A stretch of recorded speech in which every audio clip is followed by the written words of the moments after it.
Welcome back to the third segment of today's astro ज्ञान episode. आज के हमारे इस एपिसोड में बुध प्लैनेट को लेके बात होने को है और ये कब से हम बड़ा बेसब्री से इंतज़ार कर रहे हैं। तो प्रतीक्षा का फल जो कहता है मीठा होता है, तो पंडित ज्ञान प्रकाश जी हम सबको बताएंगे मेल और फीमेल दोनों के लिए बुध अगर 7वां हाउस, अष्टम हाउस और 9वां हाउस में तो क्या होता है। अब आपने बताना शुरू किया था कि पुरुष के लिए 7वां हाउस में मेल हो तो धर्म के प्रति उस पुरुष को काफ़ी लगाव रहता है। बस इतनी बात बोली थी और फिर हम धर्म की बात पे चल गए। हाँ जी, क्योंकि जब हम किसी विषय की चर्चा करते हैं तो उस विषय को और बेहतर, ये बहुत अच्छी बात है, बिकॉज तभी ही नेचुरली बता सकते हो। अगर हम प्लान करेंगे तो पता नहीं कब उसका नंबर आएगा कि नहीं आएगा, लेकिन उसी के साथ साथ जब बात याद आती है तो मैं तो कहता हूँ बोल देना चाहिए। तो अगर 7वें हाउस में किसी पुरुष की कुंडली में हैं तो ऐसे लोग तो धर्मज्ञ होते हैं, धर्म के ज्ञाता होते हैं, अपने कर्तव्यों के प्रति वो जागृत होते हैं और सुकीर्ति, उनको बहुत कीर्ति मिलती है, यश मिलता है, उनके किए हुए कार्य दिग दिगंतर तक फैलते हैं। तो 7वें हाउस में अगर बुध किसी भी पुरुष की कुंडली में आए तो बहुत ही अच्छा माना जाता है। Very good. अच्छा, अष्टम हाउस में अगर है, अगर अष्टम हाउस में हैं, अब देखिए बहुत सारे ग्रहों के बारे में आप देखेंगे कि सप्तम अष्टम हाउस अच्छा नहीं माना जाता, लेकिन अगर बुध अष्टम हाउस में आ जाए तो ऐसे लोग सद्गुणी होते हैं। अच्छा, और धनी भी होते हैं। तो धनवान भी होते हैं और सद्गुणी भी होते हैं। सद्गुण का मतलब है कि धर्म से युक्त हो, सत्य से युक्त हो, अच्छे गुण होते हैं, अच्छे स्वभाव होते हैं। और अच्छे स्वभाव के साथ साथ अगर धन आ जाए तो ऐसे लोग सोने पर सुहागा। ये तो बहुत अच्छी बात है ऐसा अगर है तो। चलिए ठीक है, अब चलते हैं 9वां हाउस में।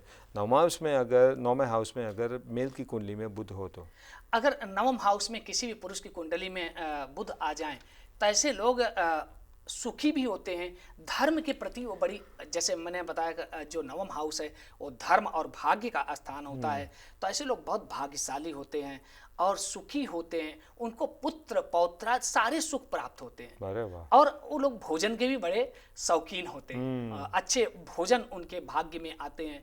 देखिए लोग कहते हैं मैंने चाय बनाई, क्या सच में उन्होंने चाय को बनाया है?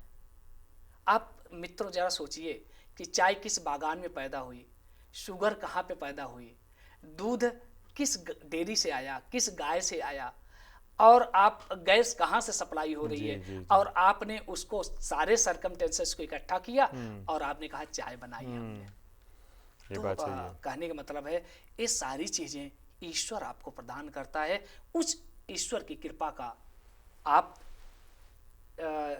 कृतार्थ बनिए, उसके उपकारों को मानिए, उसकी भक्ति करिए। बिल्कुल, और उसको एटलीस्ट अप्रिशिएट करिए। हाँ कि अगर ईश्वर है तो अप्रिशिएट करने से और तो कुछ नहीं, तो ईश्वर का अगर सिंपल मैं कहता हूँ पंडित जी थैंक यू भी बोल देते हो ना तो अच्छा रहता है। बिल्कुल जी, बिकॉज ईश्वर हर भाषा समझता है, तो थैंक यू की भाषा तो सबसे पहले समझता है, तो ईश्वर को थैंक यू कहना चाहिए। और छोटे बच्चों को तो ये ज़रूर मैसेज मैं देना चाहूँगा कि थैंक यू ज़रूर कहना चाहिए। चलिए ठीक है, अब ये 7वां हाउस, अष्टम हाउस और 9वें हाउस के बाद जब पता चला कि मेल की कुंडली में बुध अगर वहीं पे है तो 7वां, 8वां और 9वां तीनों हाउस बहुत अच्छे हैं आपके मुताबिक। अब चलते हैं फीमेल्स में।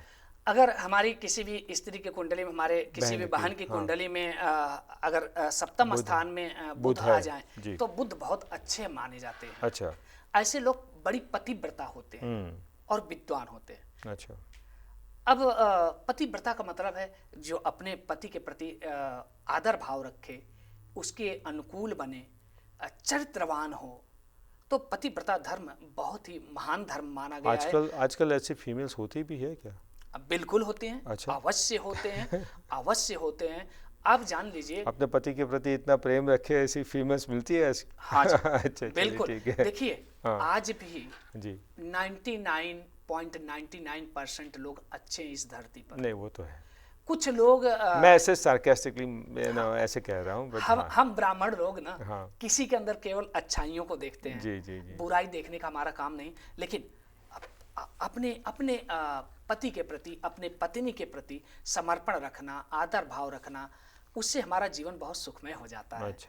और ऐसे लोग बहुत विद्वान होते हैं, विदुषी होती हैं, वाणी अच्छी होती है और खास करके पतिव्रत धर्म को पालन करती है। अच्छा, उनके पति ऐसा तो नहीं होता कि बहुत पैसे वाले होते हैं तभी वो इतना प्यार करते हैं? ऐसा तो नहीं होता?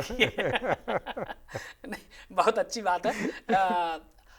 देखिए, हम एक चीज आपको बताएं, धन से ही धर्म की रक्षा होती है। वो तो है। अगर आपके पास धन नहीं है तो आप धर्म की भी रक्षा नहीं कर बिल्कुल, सकते। बिल्कुल। हे मित्रों, आप अवश्य ही धन अर्जित करें, लेकिन उसे धर्म के मार्ग से, धर्म के मार्ग से अर्जित करिए और उसे धर्म में खर्च करें। बिल्कुल।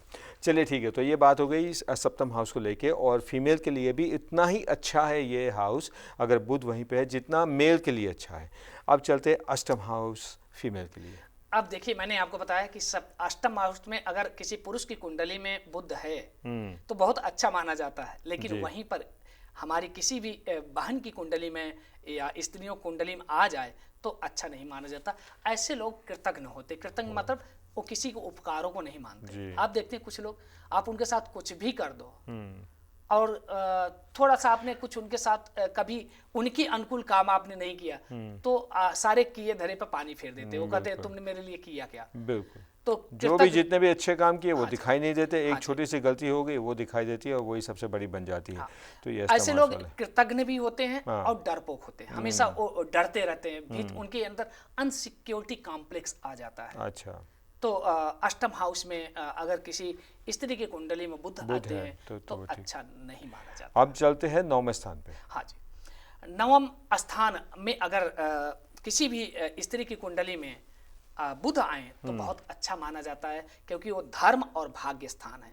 तो ऐसे लोग सुधर्मा होते हैं, धर्म की ज्ञाता होते हैं, अच्छे कर्म करते हैं, धर्म के मार्ग पर चलते हैं और इसके साथ साथ बड़े भाग्यवान होते हैं। अच्छा। हाँ, तो धर्म और भाग्य उनका बहुत प्रबल होता है। नवम हाउस में किसी भी अगर बहन की कुंडली में आ जाए, स्त्री की कुंडली में आए तो बहुत ही अच्छा माना गया है बुध को। ओके, चलिए ठीक है, तो ये बात हो गई हाउस नंबर 7, 8 एंड 9।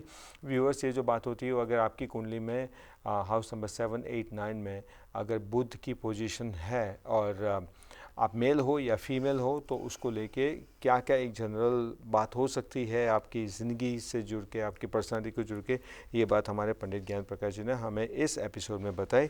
पंडित जी, मैं आपका बहुत बहुत धन्यवाद करना चाहूँगा।